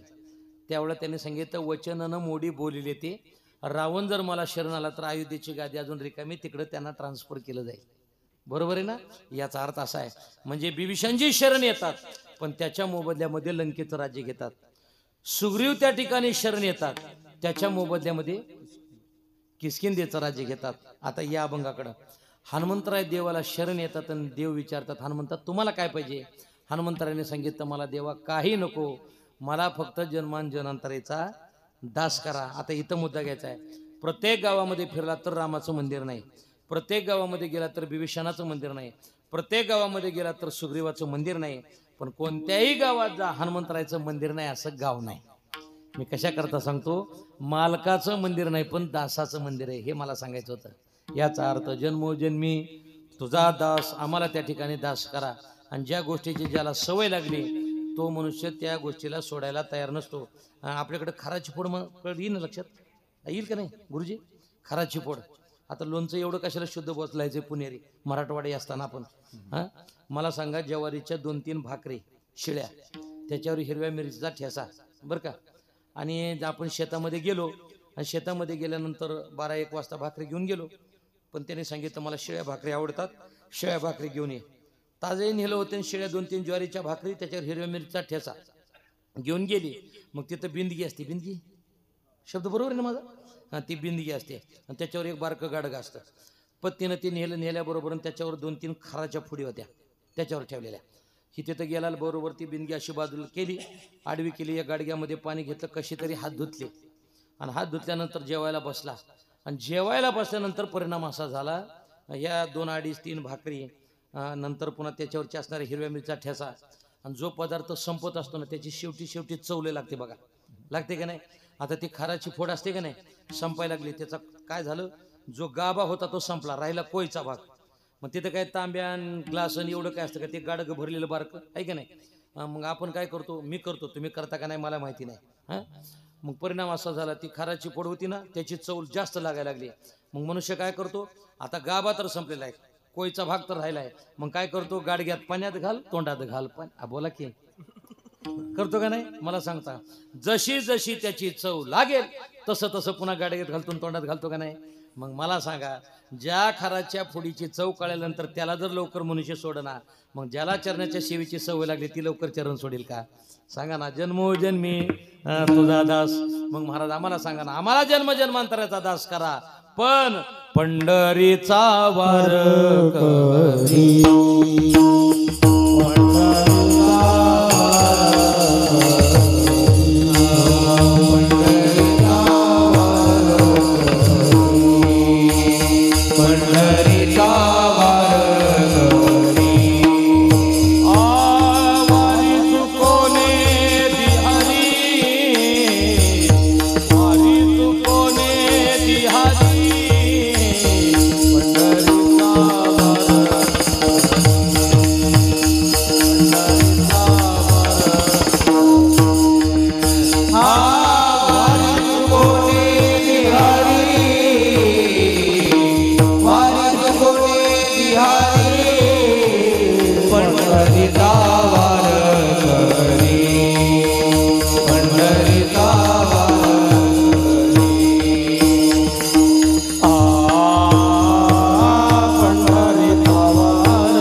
मलाही जास्त येत नाहीत, वजन पडण्याकरता 2-3 अशा पाठ केल्यात मी. महाराज म्हणतात पंढरीचा वारकरी. आमचं गाथा भजन असतं 6-6 तास, बरोबर गुरुजी? आमचं वारकरी फडकऱ्याचं गाथा भजन किती असतं? 5 तास, 6 तास, 7 तास गाथा भजन असतं. रूप पाहता किंवा सुंदरते ध्यानला झालेली चाल तुम्हाला हे चिदान देगा देवापर्यंत पुन्हा डबल चाल ऐकायला भेटणार नाही, एवढ्या नाविन्यपूर्ण चालेल. पण 2 व्यक्ती आमच्या कोरोनाच्या कालावधीमध्ये गेले, वैकुंठवासी दादा महाराज शिरवळकर. दादा महाराज शिरवळकर गेले, ही असे. आणि आता एक 2-3 महिन्याखाली महादेव महाराज टेंबूकर, म्हणजे सोपन काकाचे बंधू, ते वारकरी अशी काही मंडळी त्या ठिकाणी वारकरी संप्रदायामध्ये त्यांची हानी झाली. आता जर लोकांना चाली म्हणा म्हणलं, बरं का राम महाराज, काही जणांना चाली म्हणा म्हणलं तर तो कशा चालीचा ही दाखवण्याकरता चाल म्हणतो, मी अशा चालीचा आहे का नाही? चाली म्हणतो, पण हे आपण नाही, आपण चाली म्हणत असताना गोड आणि मार्मिक बघा, एकाच अभंगाला कमीत कमी 3 ते 4 चाली म्हणल्या जातात. आपल्याला जर वारकरी संप्रदायाचं भजन करायचं असेल ना, फक्त एकच त्या ठिकाणी युट्यूबला चाली ऐका, ते म्हणजे गुरुवर्य हनुमंत महाराज मते, बरं का. हनुमंत महाराज मते म्हणून आहेत, त्यांच्या भजनी चाली आहेत. किती चाली आहेत? 4,500 चाली आहेत. ती जर तुम्ही आपण चाली पाहिल्या, प्रत्येक अभंगाला आंधळा पांगळा, जोगी, बहिरा, मुका, प्रत्येकाला नाविन्यपूर्ण वेगवेगळ्या चाली लावल्यात. ती जर चाली आपण ऐकल्या तर ऐकल्यानंतर आपण तृप्त झाल्याशिवाय राहणार नाही. मी कुठून महाराज म्हणतात, पंढरीचा वार करी. आता पहिल्यांदा पंढरी कुठे हे पाहिली पाहिजे. भीमातिरी एक वसविले नगर, त्याचे नाव पंढरपूर रे. तेथील मोकाशे 4 भुजा त्याशे, बायला 16,000 जेव्हा नव्हते चराचर तेव्हा होते पंढरपूर. मग या प्रकाराने भीमातिरी एक वसविले नगर, त्याचे नाव पंढरपूर रे. ते पंढरपूर त्या ठिकाणी आहे. मग महाराज आम्हाला सांगा ना, त्या पंढरपूरला जर तुम्हाला जायचं असेल तर त्याच्याकरता काय करावं लागेल? महाराज म्हणतात जायचं, पण जात असताना कसं जायचं? एकतर दिंडीच्या पुढे निघून जायचं, नाहीतर पाठीमागे राहायचं. बोला की पालखी सोहळ्यामध्ये बरेच लोक येतात बघा. सकाळी स्नानाला म्हणून जे जातात ते दुपारी जेवायलाच हजर राहतात. इकडचं नाही तिकडचं सांगतो, आणि तिकडे गेल्यानंतर तुमचं सांगतो. मी तरी नवीन लोक कुठल्या मला सांगा ना. सकाळी स्नानाला म्हणून जे जातात ते दुपारी जेवायलाच हजर राहतात, आणि दुपारी जेवण करून जे निघतात ते तंबू धरायलाच पुढे जातात. त्यांची दिंडीची गाठ पडत नाही.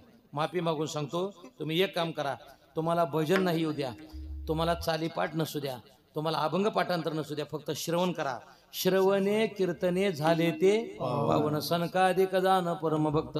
श्रवण जरी केलं तरी त्याचा परिणाम होतो. मग तुकोबराय म्हणतात जायचं, पण कसं? गात जागा गात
जागा, प्रेम मागा विठ्ठला. महाराज म्हणतात त्या ठिकाणी भजन करत करत पंढरपूरला जा. जे इंद्रिय ज्या कामा करता दिले त्याचा उपयोग त्याच्या करता करा. महाराज म्हणतात हात दिले कशा करता? हस्तम पवित्रम यदि दान पुण्यम, पादम पवित्रम यदि तीर्थयात्रा, मुखम पवित्रम यदि नाम घोषम, हृदयम पवित्रम यदि ब्रह्मनिष्ठा. हात दिले टाळी वाजवण्याकरता, पाय दिले तीर्थयात्रा करण्याकरता, डोळे दिले त्याला पाहण्याकरता, आणि कान दिले त्याचं भजन श्रवण करण्याकरता. हे पाठ नसतं तर जाऊ द्या. जवळ हे सकळ सिद्ध आहे, हात चालावया पाय तव तू आपले सोयीत पाय, तीर्थयात्रे जाय झोपू नको. जोपर्यंत इंद्रियामध्ये पाठवत आहे शक्य आहे तोपर्यंत मात्र आपण त्या ठिकाणी आपली वारी चुकू देऊ नका. कितीतरी आपण पंढरपूरमध्ये आपण पाहिलं, नाथ महाराज सगळं महाराष्ट्रातल्या देशातले बंद होतं बरं का, पण मात्र शेतकऱ्याचं शेतातलं काम बंद नव्हतं कोरोनामध्ये, आणि वारकऱ्याचं भजन बंद नव्हतं. होतं का? आमच्या पंढरपूरमध्ये वारकरी फडकऱ्यामध्ये 2च माणसं असायची. एकानं टाळ विना मृदंग त्यानंच घ्यायचा. परंतु पंढरपूरची महिन्याची वारी जी होती ना प्रदक्षिणा, ती कधी बंद नाही. मला आज आठवण आली की अजून याच्यामध्ये आम्ही ते क्लिप काढलेले आहेत. आम्हाला अजूनही रडू येतं का? दशमी दिवशी आणि एकादशी दिवशी घरातल्या लोकांनी टाळ घ्यायचे 2-3, आणि 2-2 तास आम्ही ते कीर्तन करायचं. त्या दिवशी खरं कळालं की आतापर्यंत आम्ही समाजाकरता कीर्तन करत होतो, पण कोरोनामध्ये आम्ही खास देवाकरता कीर्तन केली. विठाला विठाला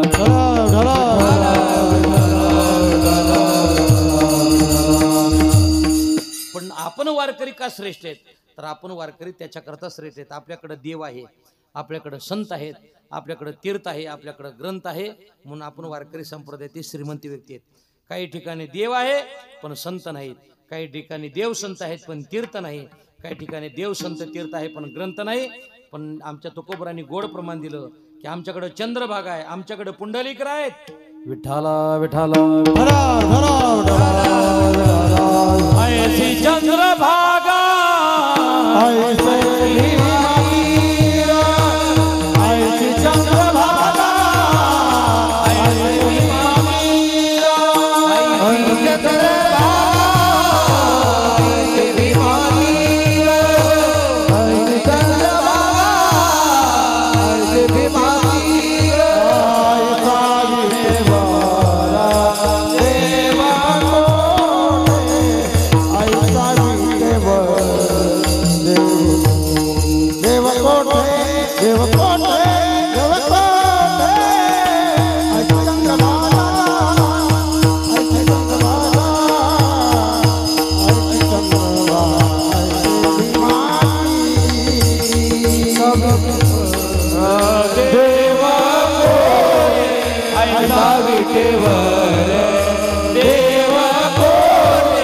ऐसी चंद्रभागा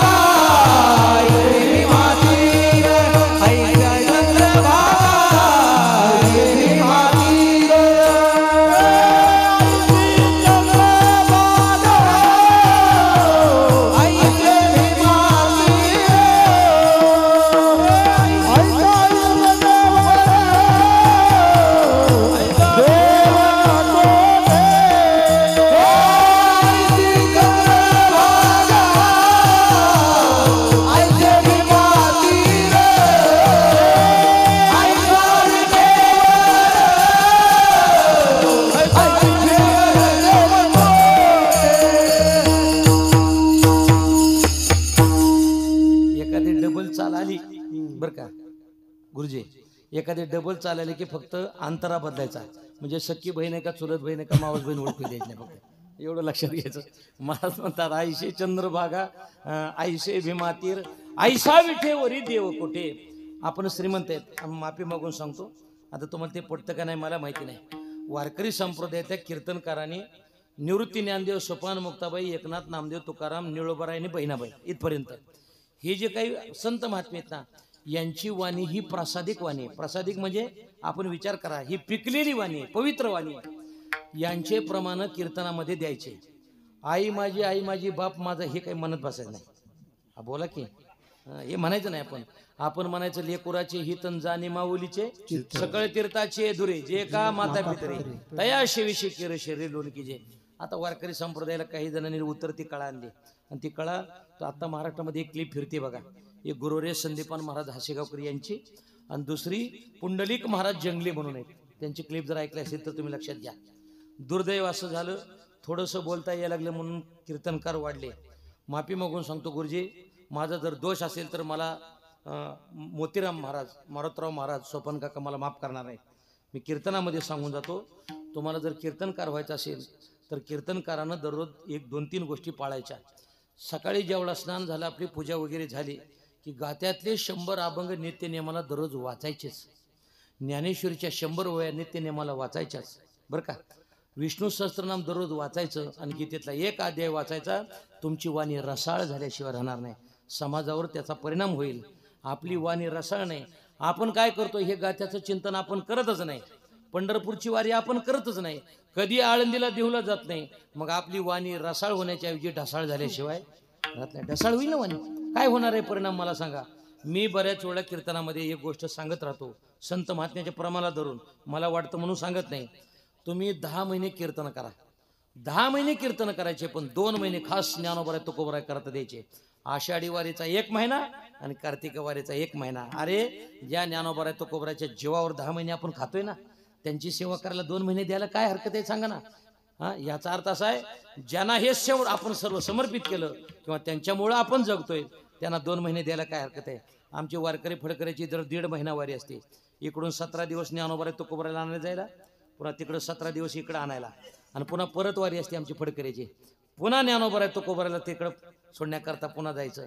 ह्या ज्या अशा परंपरेच्या वाऱ्या आहेत. तुम्ही कधी फडावर या, आमच्याकडे 80-90 असा वारकरी आहे. तीर्थावळी पाठ, पत्रिका पाठ, नाट पाठ, समाधी पाठ, असे पाठांतरवाली वारकरी आहेत. आता जर एखाद्याला विचारलं, तुम्हाला जरा माफी मागूनच बोलावं लागेल मला, आता एक प्रमाण असलं तर प्रवचनकार होतो. बोला की. एक प्रमाण पाठ असलं तर प्रवचनकार होतो, अभंग पाठ असला तर कीर्तनकार होतो, आणि काहीच पाठ नाही तो दिंडीचा मालक होतो. लक्षात आलं तर बरं, नाही तर उद्या लक्षात घ्या. जाऊ द्या. होतो का नाही दिंडीचा मालक? काय येतं मला सांगा ना. कितीतरी अशी दिंड्या काढलेली मंडळी मी तुम्हाला दाखवेल की गायक इकडून आणायचे, वादक तिकडून आणायचे, आणि यानं फक्त ट्रकमध्ये बसून पुढे निघून जायचं. दिंडीची ह्याची मालकाची गाठच नाही पडत. तुम्हाला सांगतो, आपण दिंडीचे मालक आहेत. दिंडीचा मालक स्वतः दिंडीमध्ये, बोला की जरा, चालला पाहिजे. आज पंढरपूरचे वारकरी फिडकरी जर आपण जर पाहिलं तर स्वतः दिंडीमध्ये टाळ घेऊन त्या ठिकाणी आपण चालतो. त्याची मजा आणि त्याचा आनंद दुसरा कशामध्ये मिळणार नाही. आता मुले मुद्दा कुठून बाजूला गेलो. ऐशी चंद्रभागा ऐसे भीमा तीर, ऐसा विठेवरे देव कुठे. चंद्रभागेसारखं तीर्थ आहे, बरोबर. पुंडलिक रायासारखे संत आहेत. आणि आपण जर पाहिलं तर भगवान परमात्मा पंढरीमध्ये आहे. बडिया माझा पंढरीराव, जो या देवांचा हे देव. पंढरपूरला जात असताना महाराज म्हणतात कसं जायचं. महाराजांनी त्या ठिकाणी प्रमाण दिलं, पंढरीचा वारकरी. आता पंढरीचा जो वारकरी, तो वारकरी कसा असावा. महाराज म्हणतात, गोपीचंदन ओटी तुळशीच्या माळा, हार मिरविती गळा रे. कपाळाला गोपीचंदन आता त्या ठिकाणी टेळा, गळ्यामध्ये शुद्ध तुळशीची माळ. आणि आता हे जुन्या लोकांना माहिती आहे. हडपी, हडपी हा पडशी. बरं, इकडे पडशी म्हणतात का. ती दोन्हीकडं समान वज असतं बरं का. एसटी मध्ये चढत असताना आमच्या पलीकडे बीड जिल्ह्यामध्ये हडपी म्हणतात त्याला. मग ती जर निघाला तर निघाल्यानंतर ती पताका. आता पताका जी आहे ना, त्याच्याकरता 1.5 पावणे 2 मीटर कापड घ्यावं लागतं बरं का. मांजरपाट कापड घ्यायचं, आणि घेतल्यानंतर ते शिवून घेतल्यानंतर ते कमीत कमी 2 ते 3 दिवस कावमध्ये भिजू घालायचं बरं का. तुरटी आणि काव म्हणून ते भिजू घालायचं. भिजू घातल्यानंतर पुन्हा त्याला टोप लावायचा, नंतर ती पताका बरं का. आणि झेंडा शिवून घ्यायचा असेल तर त्याला 2.25 मीटर कापड लागतं. आणि भगवत त्याला त्यावेळेला ती दिलं, काव दिली की दिल्यानंतर ती पताका आपण वापरण्याकरता काढतो. जर यदा कदाचित पताका जर फाटली बरं का, एक तर वाहत्या पाण्यामध्ये सोडून द्यायची, नाहीतर आपल्या शेतात बांधावर झाड असेल ना त्याच्या बुडाला त्या ठिकाणी पुरायचे. पण जिथं पाय लागेल अशा ठिकाणी आपली पाहे पा ध्वजेचे चिरगोट, राया जतन करिता कष्ट. पाय खाली येईल अशा ठिकाणी ते वस्त्र आपण टाकायचं नाही, हे लक्षात घ्यायचं. पंढरपूरला जात असताना महिन्याला जावं, आणि महिन्याला नाही जाता आलं तर कमीत कमी 4 वाऱ्या तरी कराव्या. आणि 4 वाऱ्या नाही करता आल्या तर कमीत कमी 2 तरी वाऱ्या कराव्या. आषाढी कार्तिके विसरू नका मज, सांगत असे गोज पांडुरंगा. आमचा एक वारकरी नाथ महाराज पंढरपूरला 80-85 वय झालं, आणि त्यावेळेला जात असताना वय झाल्यामुळं प्रत्येक वेळेला चालत जायचा, पण वय झाल्यामुळं आता एसटीनं निघाला. ते कंडक्टर लोक काय चांगलं बोलतात का. ते खांद्यावर पताका होती, आणि पताका असल्यानंतर ती म्हणले, ते लाकूड कशाला आणलं रे. बोला की. ते पताका सुद्धा म्हणा ना, कारण हिरण्यकशिपूच्या पॅनलचं होतं बरं का. ते म्हणलं हे लाकूड कशाला आणलं, टाक वर. तिथं टाक वर म्हटल्यानंतर त्याने ती पताका वर टाकली. वारकरी बसला खाली, आणि दुर्दैव असं झालं, मध्यंतरी जिथं गाव आलं वारकरी उतरला आणि ती पताकी राहिली वरच. मग हे होतं दुर्दैवी एक जण. त्याने विचार केला फुकटात मिळते तर घ्यायला काय हरकत आहे पताका. मग त्याने ती गुरुजी पताका घेतली आणि गेलं गावाकडे घेऊन. गळ्यात माळ नाही, कपाळाला गंध नाही. घरी गेलं आणि त्या तुळशीजवळ पताका ठेवली. पताका ठेवली. गुरुजी घे तांब्या की पळ.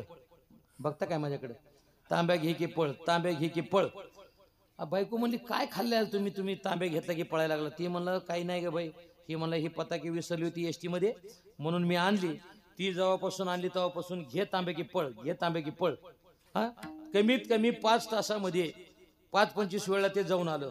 आल्यानंतर ती बायको म्हणली ही ब्यात कशाला आणली, ज्याची आहे त्याला नेऊन द्या. ते जिथं उतरलं होतं ना तिथंच उपोषणदर बसलं, जोपर्यंत माझी पताका मला परत मिळत नाही तोपर्यंत मी अन्न ग्रहण करणार नाही. आमच्या गाडीमध्ये दरवेळेला एक आमचा चौबदार असतो बघा, महिन्याचा वारकरी. नरवाडी म्हणून गाव इथं सोनपेठ जवळ, तिथला चौबदार आहे आमचा. ती पताके जर त्या ठिकाणी पूजा जर नाही झाली ना तिथपर्यंत तोपर्यंत उपाशी राहणार. पूजा झाली की नंतरच काय असेल ते खायचं, हे वारकरी संप्रदायाचे नियम आहेत. मग त्याने विचार केला, ही पताकी उचलली आणि ती मला ती वारकरी कुठं उतरला त्याच्या लक्षात होतं. त्यानं तिथं ती पताकी घेऊन गेलं आणि गेल्याबरोबर ती पताकी त्याच्या हातात दिली. ती म्हणला बाबा किती वर्ष झालं हिला सांभाळता. ते मला 40 वर्ष झालं सांभाळतो. ते म्हणला 5 तास नेलं तर 28 वेळेला बाहेर जावं लागलं, ही 40 वर्ष कसे सांभाळता? ते मला ती काही कुणालाही पचती का ती? सांगा ना मला तुम्ही. हे लक्षात घ्या. याचा अर्थ असा आहे, कपाळाला गोपीचंदनाचा टिळा, गळ्यामध्ये शुद्ध तुळशीचे माळ आणि खांद्यावर असणारी पताका, याला वारकरी संप्रदाय. ज्यानं षडविकारावर काम, क्रोध, मद, मत्सर, दंभ, अहंकार या षडविकारावर ज्याने वार केला तो वारकरी संप्रदायाचा वारकरी. पंढरीचा वारकरी. पुढे महाराज म्हणतात, वारी चुकवणे दे हरे. आमची जी वारी आहे ना, ती वारी मात्र आमच्याकडून कधी चुकू देऊ नका.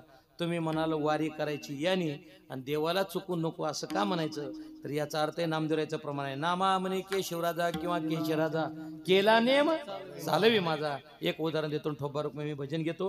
गुरुजी, आपण जर पालखी सोहळ्यामध्ये आता सोय झाली, मला तुम्हाला विचारायचं आहे, ज्या दिंडीमध्ये भजन चांगलं होतं त्या दिंडीत जावं का ज्या दिंडीमध्ये भोजन चांगलं मिळतं त्या दिंडीत जावं? खरं बोला. कोण म्हणलं तुम्हाला? अहो, लोक विचारतात की कोणत्या दिंडीमध्ये भोजन चांगलं मिळतं, आहे की नाही? हा, भजनाचं काय देणं? जो निष्ठावंत वारकरी तो तर तळावर झोपत असतो, तो काही तिकडे तंबूक धरला जात नाही. काकडा, भजन, जागर सगळं तिथंच करणार, बरोबर आहे ना? भजन ज्या दिंडीमध्ये चांगलं होतं त्या दिंडीत जा, भोजन ज्या दिंडीमध्ये चांगलं मिळतं त्या दिंडीत जाऊन उपयोग होणार नाही, हे लक्षात घ्या. मग काय झालं, 2-2.5 किलोमीटर रोड सोडून बऱ्याच दिंड्या पारंपरिक चालत त्या ठिकाणी जेवायला जातात. भोजन करण्याकरता जात असताना तिथं काय झालं, कुत्रं झोपलेलं होतं आणि ते कुत्रं लोकांच्या वारकऱ्याच्या अंगावर आलं. वारकऱ्याच्या अंगावर आल्यावर त्याने हाक मारली, ओ दादा, त्या कुत्र्याला तेवढं आवरा ना. आवरा म्हटल्यानंतर त्या कुत्र्याला सांगितलं, ए खांड्या, ते आपले लोक आहेत रे. हा, आपले लोक आहेत म्हटल्यानंतर ते कुत्रं काय झालं, मालकानं सांगितल्यामुळे ते झोपलं. झोपल्यानंतर वारकऱ्यानं जेवण वगैरे केलं आणि केल्यानंतर परत निघाले आणि येतो बरं का म्हणत असताना ते खांड्या कुत्रं झोपलं होतं, त्याच्या शेपटीवर पाय पडला. कोणाच्या? त्या खांड्या कुत्र्याच्या. पडल्याबरोबर त्या कुत्र्यानं फक्त उघडून डोळे बघितलं आणि त्याने सांगितलं, आपल्या मालकानं सांगितलं हे आपलंच आहे, पुन्हा झोपा. मला सांगा, कुत्रा आवरण्याकरता कोणाला हाक मारावी लागली? त्याच्या मालकाला. मग कुत्रे आवरण्याकरता जर मालकाला हाक मारावी लागेल, तसं वारी चुकू देऊ नये हे कोणाला सांगावं लागेल? त्याला सांगावं लागेल ना, वारी चुकवणे दे हरी. मग या प्रकारानं महाराज म्हणतात, पंढरीचा वारकरी, वारी चुकवणे दे हरी. विठोबा हरी, विठोबा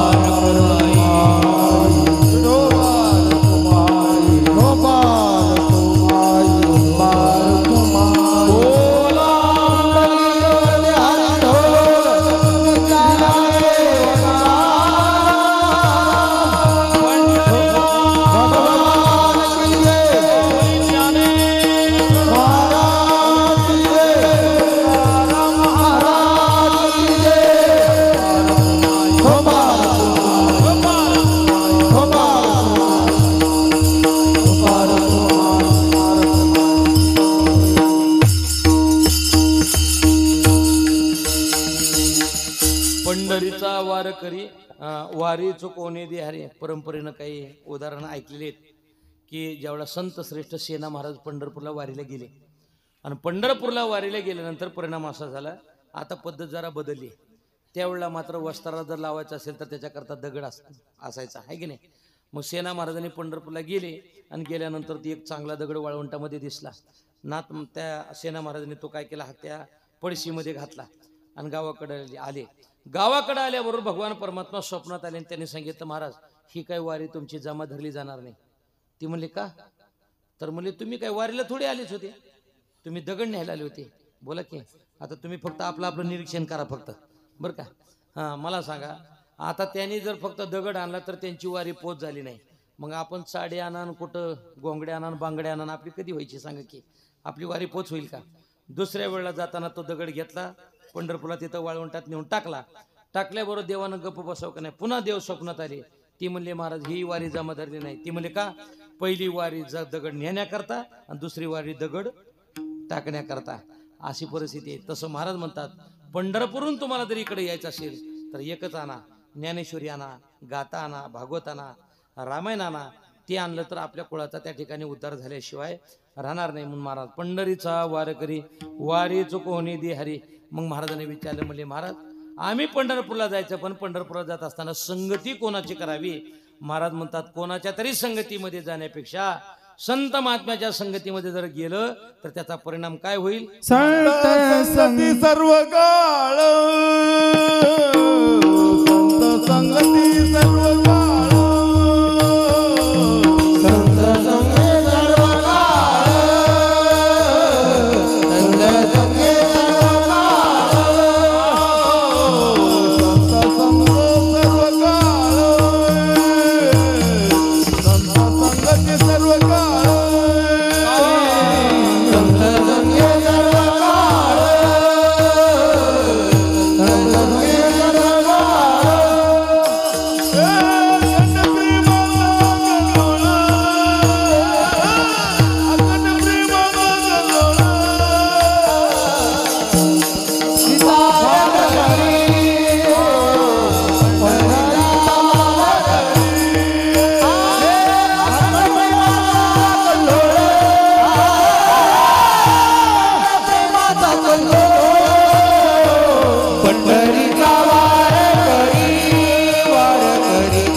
हा आपल्या भाषेत काय सांगायचं 86-0-32 ही सगळी नवीन ऊस निघाले पण 740 ऊस आहे की नाही महाराज म्हणतात संत संगे सर्व काळ अखंड प्रेमाचा सुकाळ किंवा कल्लोळ.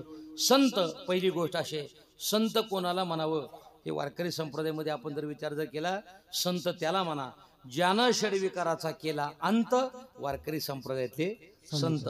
किंवा महाराजांच्या भाषेत सांगायचं झालं तर तेची संत तेची संत ज्यांचा हित विठ्ठली नेनती काही टाना टोना नामस्मरणा वाचून त्यांना संत म्हणा. पंढरपूरमध्ये जर आपण आलात तर चंद्रभागेमध्ये स्नान केलं गुरुजी आणि आपण धोंडपंत दादाच्या मठाकडून म्हणजे सारडा भवनपासून असं वर निघतो प्रदक्षिणेला.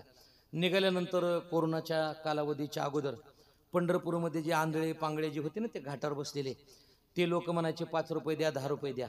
पण कोरोनानंतर त्यांचं प्रमोशन झालं बरं का. ते आता मागत असताना सांगतात की 20 रुपये द्या नाहीतर 50 रुपये द्या नाहीतर 100 रुपये द्या. मग एखाद्यानं जर 5 रुपये टाकले तर त्याला म्हणतात भिकारी आहे का 5 रुपये टाकतो म्हणजे कुणाला टाकणाराला भिकारी म्हणजे प्रमोशन झाल्यामुळे असं झाले. मग ते 5 रुपये 10 रुपये मग एका व्यक्तीने विचार केला म्हणले आंधळ मागते तर द्या 50 रुपये दिले ना त्याने 50 रुपये. 50 रुपये दिल्याबरोबर देणारा मनुष्य निघून गेला. निघून गेल्यानंतर यानं हाक मारले ओ दादा इकडे या. ते म्हणलं का तुमची ही 50 रुपयाची नोट डुप्लिकेट आहे. अरे म्हणलं तू तर आंधळा आहे तुला कसं काय कळलं. ती म्हणला एखाद्या महाराजाला अडचण आल्यावर जसा दुसरा महाराज येतो का नाही बोला की तसं म्हणला मी इथं बदलीवर आलेला आंधळा आहे. बोला बदलीवर आलेला आंधळा आहे. म्हणलं मग ही नोट तर तुला तर कळते म्हणजे खरी आहे का खोटी आहे. मग तू तर आंधळा नाही मग इथला आंधळा कुठं गेला तर ती म्हणला सिनेमाला गेला. हा बोला की म्हणजे कोण म्हणजे इथला आंधळा कुठे गेला तर सिनेमाला गेला. मग नक्की आंधळा कोण हे ओळखणं जसं कठीण आहे तसं वारकरी संप्रदायामध्ये संत ओळखणं सगळ्यात कठीण झालंय. तुम्हाला काय आता हे पुढच्या गोष्टी पडतात का नाही मला माहिती नाही. तुम्ही समाजासमोर जाताना जसं आहे तसं जाणार काय बिघडते गुरुजी. तुम्ही जसे आहे तसे जा समाज तुम्हाला मानतोय. पण तुम्ही रंगाचा बेरंग जर करून गेलात ना मला बी कोणी जॅकेट दे ना हो घालू वाटते काय करू पण दे ना कोणी मला का महाराज देता का तुम्ही. हा वापरायचं नाही मंडळी आपण नाही वापरायचं. तुम्हाला एक सांगू का काय असेल मला लोक नाव ठेवतील नाहीतर पाठीमागे शिवे देतील पण मला जे वाटतं ते मी सांगून जाईल. तुम्ही समाजासमोर नैसर्गिक जा. काय समाजानं काय दिलं नाही हो तुम्हाला सांगा ना. अरे ज्या लेकराला तुम्ही त्या ठिकाणी दूध खायला दिलं नाही पण त्या महाराजाला खायला दिलं. अरे बोला ना दिलं का नाही. काय दिलं नाही. मुदत दिलं व्याज दिलं चक्रवाढ व्याज दिलं.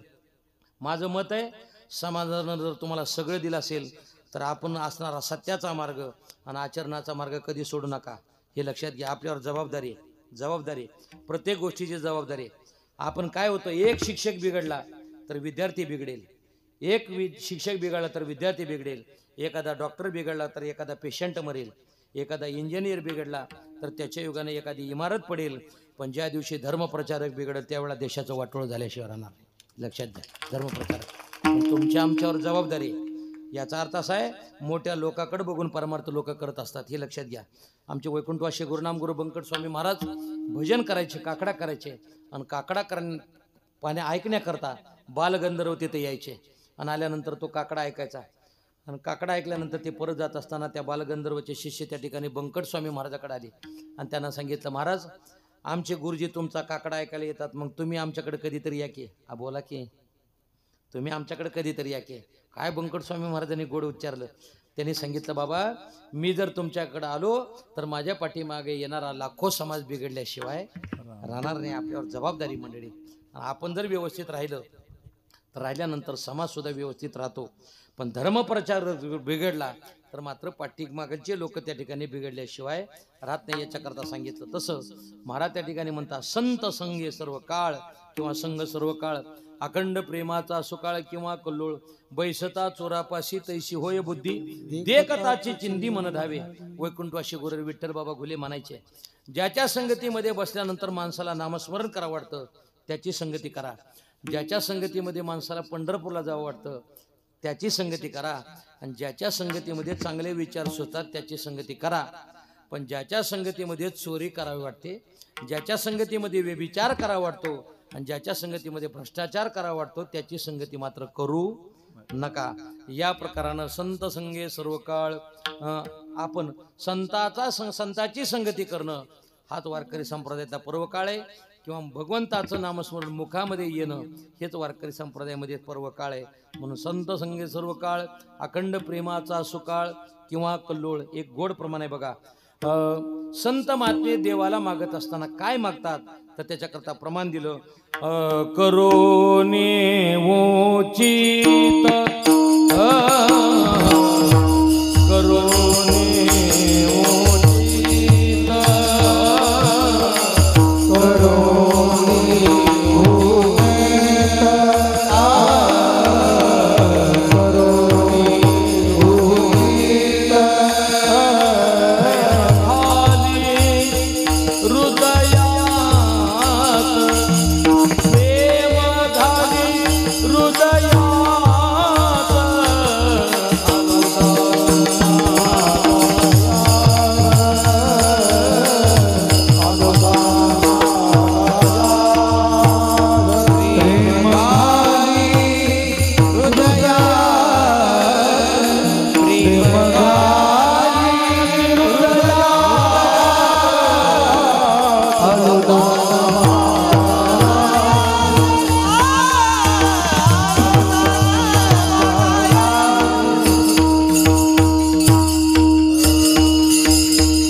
आलो दान मागायास थोर करुण्यास. या प्रमाणाला महाराज संत संग सर्व काळ अखंड प्रेमाचा सुकाळ किंवा कल्लोळ. पंढरपूरमध्ये आमचे एक निवृत्ती महाराज हांडे म्हणून होऊन गेले. तुम्ही गुरुजी ओळखत असाल. वारकरी संप्रदायाचे एक फार मोठं व्यक्तिमत्व होतं बरं का. आणि ते महाराज उदाहरण द्यायचे. प्रेमाविन भजन नाकाविन नाकाविन मोती अर्थाविन पोथी वाचून काय. आम्ही ते लातूर जिल्ह्यामध्ये एक गाव आहे रेणापूर तालुका. त्या रेणापूर तालुक्यामध्ये रेणापूरमध्येच प्रॉपर एक जणानं त्या ठिकाणी ओवी वाचायचे रामायणातली गुरुजी आणि सांगणाऱ्यांना अर्थ सांगायचा. ते सांगणारी लोक जरा वेगळेच काम असतं ते बरं का. ते हावभावन ते ओरडणं चिरकणं जरा वेगळंच असतं. इकडं नसेल तिकडचं सांगतो. मग ते परिणाम असा झाला. पहिली ओवी वाचली आणि वाचल्यानंतर सांगणाऱ्याला गुरुजी अर्थच सांगता येईना. मग त्याने काय केलं, प्रभू रामचंद्राला हेच म्हणायचं होतं, चला पुढं. ते काय म्हणायचं होतं काय नाही. हां आता ती पहिली ओवी कशी तरी ढकलून पुढे नेली. आता दुसरी ओवी वाचली आणि दुसरी ओवी वाचल्यानंतर त्याचा काय अर्थ लक्षात येईना. ते काय म्हणलं माहिती का मोठ्यानं, जरा त्याच्यापेक्षा आवाज वाढवला, प्रभू रामचंद्राने इथं तर खुटी मारून ठेवली, चला पुढं. आता ते वाचणार होता ते मला खोट्या तरी किती मारतो आता मला. परिस्थिती अशी आहे. म्हणजे याला काय अर्थाविन पोथी वाचून काय परिणाम असा होतो. आपण काय करतो, एखादा श्लोक एखादी ओवी तेवढीच आपली पाठ असते आणि आपण मग एखाद्या कीर्तनाकाला म्हणतो. एक जण आला आणि मला विचारलं श्रावणाच्या आई वडिलाचं नाव काय बरं का, कुठं तर ऐकलं असेल ते ना. मग मी म्हणलं बरं श्रावणाच्या आई वडिलाचं नाव सांगितलं तर तुला किती कोटीचा फायदा होणार आहे.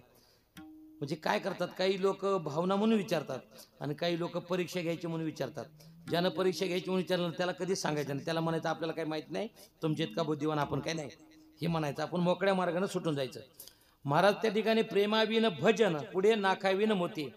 तुम्ही अजूनही बघा, तुम्ही मग बोलून गेले बोलताना परमार्थामध्ये जेवढा जेवढा मनुष्य उतरते वय होईल तेवढा तेवढ्या त्या माणसाच्या चेहऱ्यावर चमक वाढते.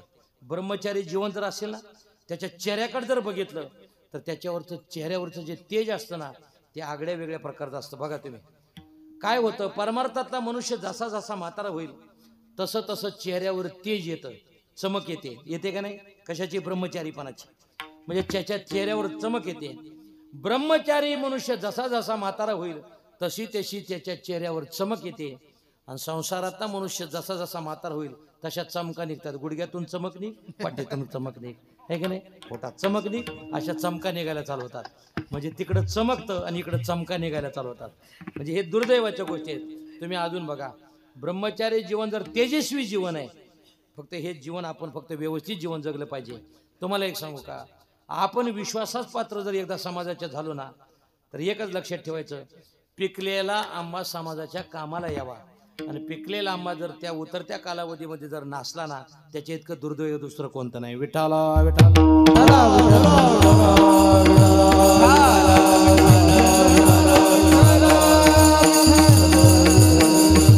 तसं संत संग सर्व काळ. पुढे महाराज म्हणतात अखंड प्रेमाचा सुकाळ किंवा कल्लोळ. एक उदाहरण देतो. बरोबर 11ला म्हणजे 11ला जे विठ्ठल होणार का. आमची परंपरा देशमुखाची अशी आहे की काय करायचं, खुर्ची लवकर सोडायची नाही, खुर्चीतच मरून जायचं. बोला की आमचे विलासराव खुर्चीतच गेले ना, अवजड उद्योगमंत्री. पण मी लवकर सोडतो खुर्ची, तुम्ही काय काळजी करू नका. 11ला बरोबर जे विठ्ठल होईल. संत संग सर्व काळ, अखंड प्रेमाचा सुकाळ किंवा कल्लोळ. एखाद्या गावामध्ये जर आता हे सुद्धा मंदिर हनुमंतरायचं, पण जरा मला वाटतं उलट झालंय का काय, की ही बाजू वर झाली ना हनुमंतराय खाली गेलेत का काय, असं वाटतंय मला. का तसं नाही काय, नाही का, बरोबर आहे का. नाहीतर कसं असं होऊ नये, देव खाली ना आपण तिकडं वर आहे, असं होऊ नये बरं का. संत संग सर्व काळ, अखंड प्रेमाचा सुकाळ किंवा कल्लोळ. इथं प्रेम शब्द आला बघा. तर त्या प्रेमाबद्दल एक महाराजांनी उदाहरण दिलं. एखाद्या गावामध्ये एखाद्या मंदिराचं काम चालू असेल आणि ते काही कालावधीपर्यंत काम चालू राहिलं आणि मध्यंतरी काम ते बंद पडलं. बंद पडल्यानंतर एखादी श्रीमंत व्यक्ती यावी, त्याने सांगावं, का हो काम कशाकरता बंद पडलं. पैसे नाहीत त्याच्याकरता. ते म्हणले या परभणीला. आणि परभणीला आल्यानंतर आम्ही तुम्हाला हे काय करतो, 10 लाखाचा चेक देतो, या. गावातील लोक गाडी करून तिथे गेले आणि गेल्यानंतर त्या शेठजीला सांगितलं आम्ही आलोय, द्या पैसे. 10 लाखाचा चेक दिला. ते बँकेत गेले आणि बँकेत गेल्याबरोबर त्या मॅनेजरनं सांगितलं 10 लाखाचा चेक दिलाय हो, पण त्याच्यावर त्यांची सहीच नाही. बोला की त्यांची सही नाही. लोकांना वाटलं घाई गडबडीमध्ये शेठजी कोण विसरलं का काय. शेठजीकडे परत गेले आणि ते म्हणले शेठजी तुम्ही 10 लाखाचा चेक दिला पण त्याच्यावर तुमची सहीच नाही. तर ते म्हणले मी प्रत्येक ठिकाणी दान देत असतो पण आपलं नाव कुठेच लिहित नसतो. बोला की ते काय म्हणला, प्रत्येक ठिकाणी मी दान देत असतो पण आपलं नाव कुठेच लिहित नसतो. मला सांगा 10 लाखाचा चेक आहे पण त्याच्यावर जर त्याची सही नसेल तर त्या चेकला किंमत या अभंगाकडे. आता तसं महाराज म्हणतात एवढं मोठं शरीर आहे पण भगवंताबद्दल जर प्रेम नसेल तर त्याचा उपयोग नाही. मग एक लक्षात घ्या, महाराज म्हणतात संत संग सर्व काळ, अखंड प्रेमाचा सुकाळ किंवा कल्लोळ. आता कल्लोळ हा शब्द घ्या किंवा सुकाळ घ्या. जर आपण 10 पोत्याचा अंदाज धरला एखादी किंवा 15चा धरला एका पिशवीला आणि एकदम जर तिथं 25 झाले तर लोक काय म्हणतात, यावर्षी सुकाळ झाला, सुकाळ झाला म्हणतात का नाही. आमची एक क्लिप फिरती महाराष्ट्रामध्ये. खरोखर सांगू का, शेतकऱ्या इतका आपल्या देशात दुसरा कोणीच सुखी नाही बरं का, आणि श्रीमंत कोणी नाही. पण दुर्दैवाच्या एवढ्या गोष्टी लागल्या. आता हे काही हे पाठीमागं बसलेले काही साध्या गोष्टी आहेत काय. मुख्यमंत्र्याच्या लाडक्या बहिणी ती आहे की नाही गुरुजी, आहे की नाही.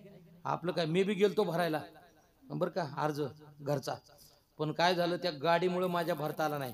त्यावेळीपासून वाटतं ट्रॅक्टर कीर्तनाला घेतलं असतं तर बरं झालं असतं, आहे की नाही. परिस्थिती अशी आहे. तुम्हाला जरा माफी मागून सांगतो, हे लक्षात ठेवा मी बोलतो ते.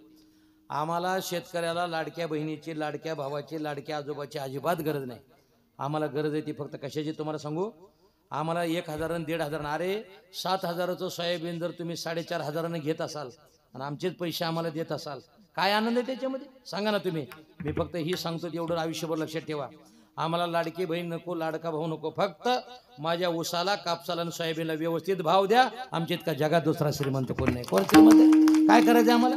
तुमचे 1,500 रुपये कशाला पुरणार आहेत मला सांगा ना. ही जात आहे ना, ही देणारी घेणारी नाही.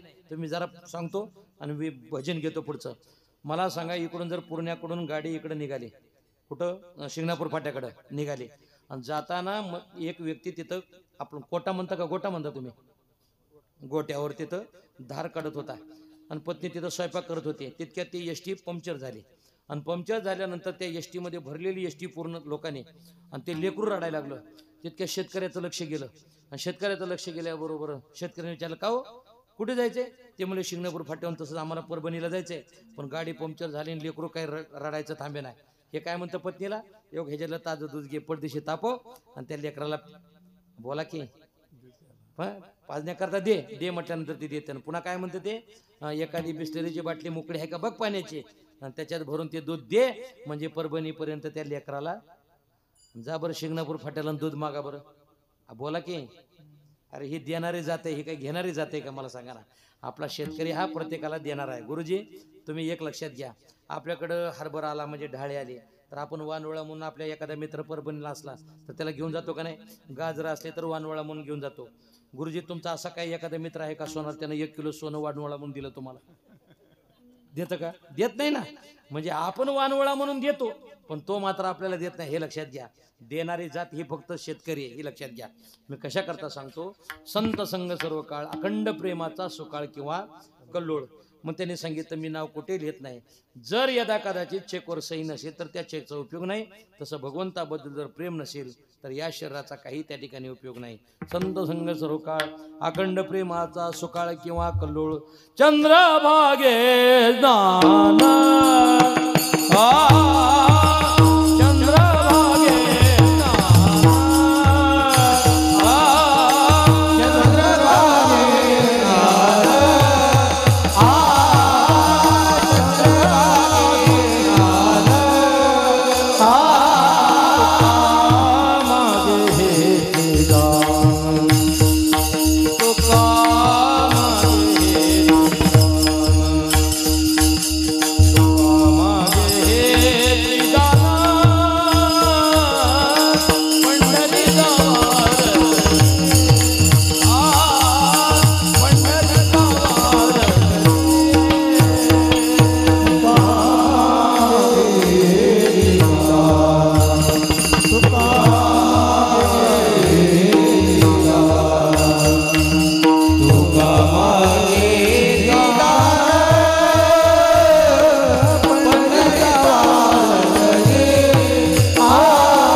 पंढरीचा वारकरी वारी चुकून द्यारी. शेवटच्या प्रमाणामध्ये तुकोबारा सांगतात संतांच्या संगतीमध्ये पंढरपूरला जायचं. महाराज म्हणतात प्रेमाचा सुकाळ प्रेमाचा कल्लोळ असे दोन शब्द उच्चारले. शेवटी सांगितलं पंढरीला गेलं की गेल्यानंतर मात्र चंद्रभागेमध्ये स्नान करायचं. काही असणारं स्नान जे आहे ऋषी स्नान आहे, काही असणारं मानव स्नान आहे, काही असणारं दानव स्नान आहे. वेगवेगळ्या प्रकारचे स्नान आहेत. पंढरीमध्ये गेलं की गेल्यानंतर चंद्रभागेमध्ये स्नान करायची ही गोष्ट खरी आहे. पण चंद्रभागेमध्ये गेल्यानंतर फक्त शरीर शुद्ध व्हावं असं नाही, तर आपलं कायिक वाचिक मानसिक हे पापही सगळं त्या ठिकाणी निघून गेलं पाहिजे. माफी मागून सांगतो, एक श्लोक आहे, बाहेर गावी केलेलं पाप चंद्रभागेमध्ये स्नान केल्यानंतर ते पाप जातं, पण पंढरपूरमध्ये राहून केलेलं पाप मात्र चंद्रभागे त्या तीर्थाच्या पापाला पाप जात नाही. हे लक्षात घ्या. मनसंकल्पाची पापे न जाती तीर्थाचे पापे. या प्रकारानं अन्य क्षेत्रे कृतम पापम तीर्थक्षेत्रे विनश्यती तीर्थक्षेत्रे कृतम पापम वज्रलेपो भविष्यती.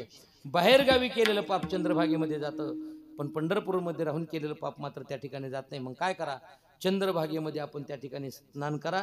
अवघेची तीर्थे घडते एक वेळा चंद्रभागा डोळा देखील अवघेचं पापे गेले दिगंतरी वैकुंठ पंढरे देखील अवघ्या संता एक वेळा भेटी पुंडलिक दृष्टी देखील तुका म्हणे जन्माल्याचे सार्थक विठ्ठलची एक देखील.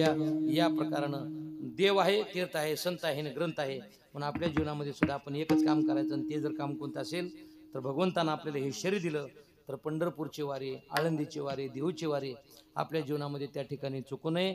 म्हणजे जगद्गुरु तुकोबारा त्या ठिकाणी सांगतात, पंढरीचा वारकरी वारी चुकू नेदी हरी ज्ञानेश्वर माऊली ज्ञानराज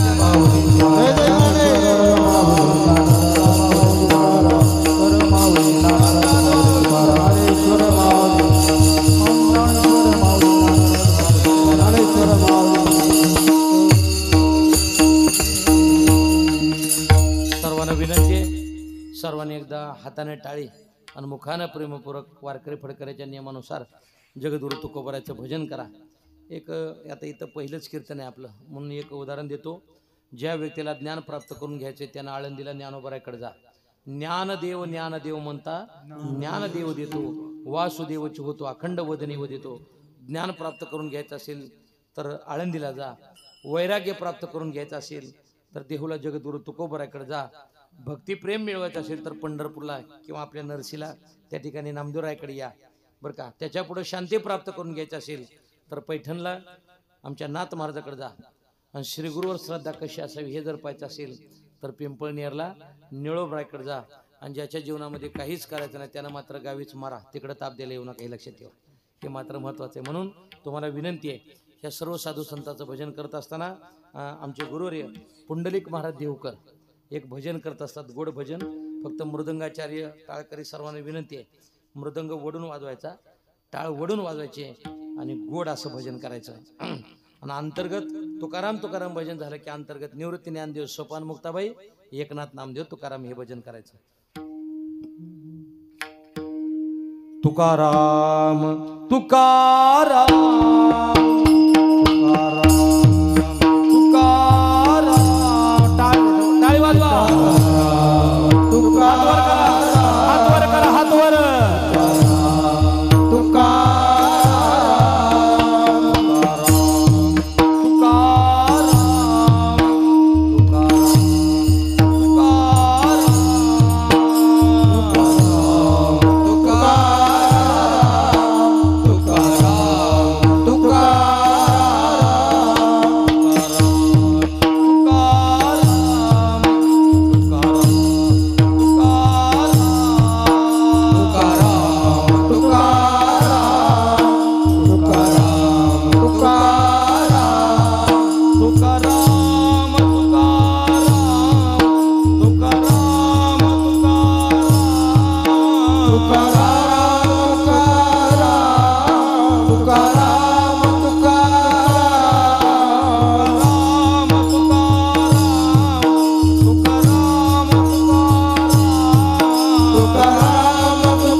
हरिभक्तपरायण गणेशराव दादा ममदापूरकर त्यांना साथ करतील मारुतराव मामा गोळीगावकर. हरी हरी